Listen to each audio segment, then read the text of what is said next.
Service in Gray, Maine has issued a severe thunderstorm warning for northeastern Grafton County in northern New Hampshire until 3 p.m.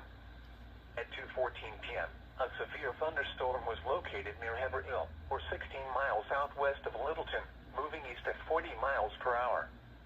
Hazard, 60 miles per hour wind gusts and quarter-size hail.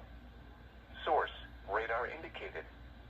Impact, hail damage to vehicles is expected. Expect wind damage to roofs, siding, and trees.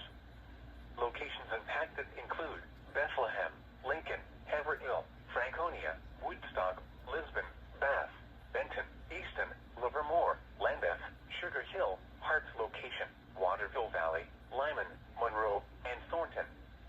This includes Interstate 93 between mile markers 98 and 118. This also includes Franconia Notch, Mount Musilock, Cannon Mountain, North Twin Mountain, and Franconia Ridge. For your protection, move to an interior room on the lowest floor of a building.